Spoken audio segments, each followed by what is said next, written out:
Today, I'm taking a look at Ebony Spire Heresy, the first-person turn-based roguelike dungeon crawler sort of RPG indie game I played a year ago to see what's changed. Good morning, afternoon, dear viewers, and welcome to Ebony Spire Heresy, a game made by the one-man team from Bearded Giant Games, in which you explore dungeons, pick up items, and then you have the option of throwing them at your enemies. But be on the lookout because they can and will do the same to you.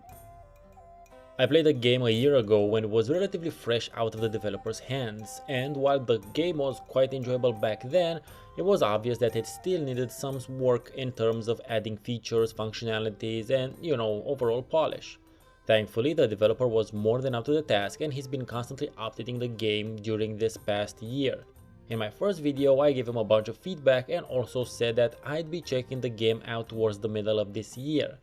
Well, better late than never. So let's look at what version 2.0.0 has to offer when compared to the game I played a year ago.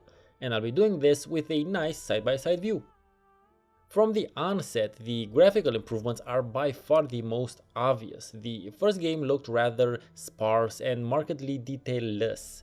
This was due in large part to the thing being made rather quickly and as part of a general learning process. The mostly blank Wolfenstein 3D-like walls have been covered now with a considerably more eye-pleasing palette of differently colored pixels, and the overall world in general just has that much more graphical detail to it. Then there's the fact that you can now use the mouse to play the game. Mind you, not the most user-friendly of implementations, but it is a definite plus over the older version. Once you get into the game, you'll also notice that there are a bunch of new monsters to fight, and I found it to be considerably more challenging.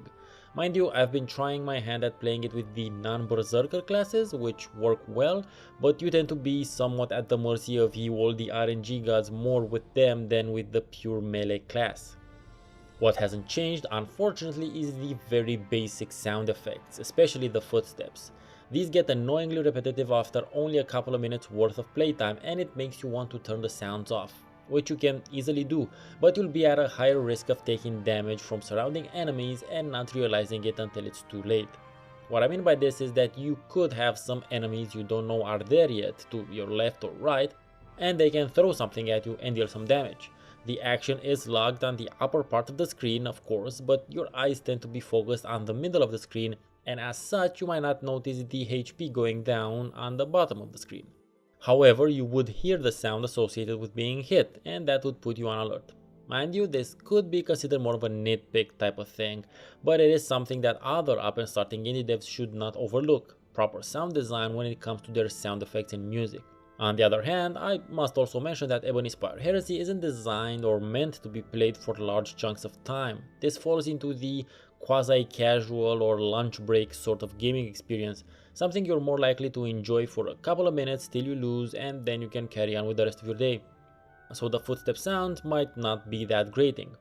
Ever since the Infinite Heresy update, you have a choice between playing the game in the classic mode, which basically features 10 levels that were custom built by the dev, or go into Infinite Dungeon or Infinite Heresy mode, which will basically just put you in randomly generated levels. It's your choice. As a conclusion, the current anniversary updated version of Ebony Spire is definitely an improvement on its initial form.